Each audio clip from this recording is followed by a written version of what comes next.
ایک دفعہ کا ذکر ہے، ایک خوبصورت مجسمہ شہر کے اوپن ایریا میں کھڑا تھا، جس کے ارد گرد بہت سی شاپس، مارکیٹس، بلڈنگز اور چرچ تھے، جہاں پہ ہر وقت لوگوں کا ہجوم رہتا تھا۔ یہ ایک ہیپی پرنس کا مجسمہ تھا، جس کی باڈی شائننگ گولڈن لیف سے کور تھی۔ اس کی آنکھیں اور اس کی بیلٹ پہ موجود خنجر قیمتی جواہرات سے سجا ہوا تھا۔ وہ اپنی جگہ پہ کھڑا ہوا اس اوپن ایریا میں ہونے والی ہر ایکٹیویٹی کو دیکھ سکتا تھا، اور لوگ اسے ہیپی پرنس کہا کرتے تھے۔ ایک سرد رات جب ہوا بہت تیز تھی، ایک ابابیل اڑتے پھرتے یہاں آ پہنچا۔ باقی تمام ابابیل سردی گزارنے کے لیے جنوب کی طرف جا چکی تھی، لیکن یہ ابابیل راستہ بھول چکی تھی اور پیچھے رہ گئی تھی۔ اس ایریا کے اوپر اڑتے پھرتے اس نے ہیپی پرنس کا اسٹیچو دیکھا۔ اس نے سوچا کہ اڑنے کے لیے یہ رات بہت ٹھنڈی ہے، تو کیوں نہ وہ آج رات یہیں پہ اسٹے کرے۔ اور جیسے ہی یہ ابابیل وہاں پہ بیٹھا، پانی کا قطرہ اس کے سر پہ آ گرا۔ اس نے سوچا کہ اتنی سردی میں کیا بارش ہو رہی ہے۔ ابابیل نے اوپر نظر اٹھا کے دیکھا تو آسمان سارا صاف تھا اور کوئی بارش نہیں ہو رہی تھی۔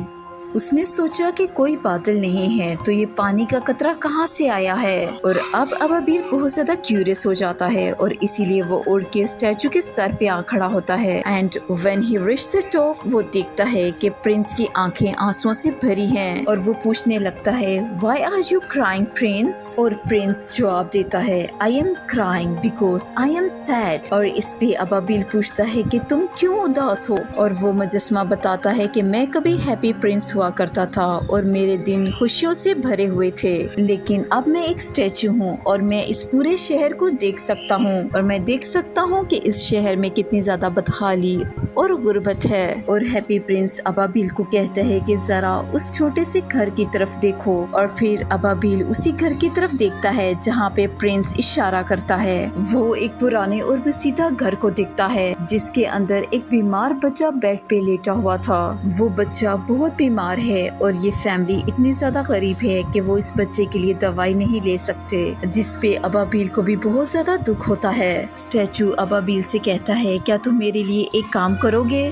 اور اس نے ابابیل سے کہا کیا تم میرے ٹریگر پہ لگا ہوا روبی اتار کے اس گھر تک پہنچا سکتے ہو؟ اور پھر اگر وہ اس روبی کو بیچتے ہیں تو ان کے پاس اتنے پیسے ہو جائیں گے کہ وہ میڈیسن خرید سکیں۔ اور اب ابابیل کہتا ہے کہ میں ضرور ایسا کروں گا جیسے تم نے مجھے بتایا۔ اور اب ابابیل نے وہ روبی اتارا اور اسے بچے کے گھر تک پہنچا دیا۔ اب اگلی صبح بھی ابابیل یہی تھا، کیونکہ وہ ہیپی پرنس کے ساتھ تھوڑا سا زیادہ ٹائم گزارنا چاہتا تھا۔ اب اگلے دن دوپہر کو وہ ہیپی پرنس کو گڈ بائے کہنے کے لیے اس کے شولڈر پہ بیٹھا، اور اس نے کہا گڈ بائے ہیپی پرنس، مجھے اب جنوب کی طرف اڑنا ہوگا۔ اور اب ہیپی پرنس ابابیل سے کہتا ہے کیا تم جانے سے پہلے میرا ایک آخری کام کرو گے؟ گاؤں کے دوسری طرف ایٹک میں ایک جوان آدمی رہتا ہے جو کہ ناولز لکھتا ہے، لیکن وہ اتنا زیادہ غریب ہے کہ اس نے کئی دنوں سے کچھ بھی نہیں کھایا۔ کیا تم میری آنکھوں میں سے ایک نیلے یاقوت کو نکال کے اسے دے سکتے ہو؟ اب ابابیل نے اس اسٹیچو کی ایک آنکھ نکالی،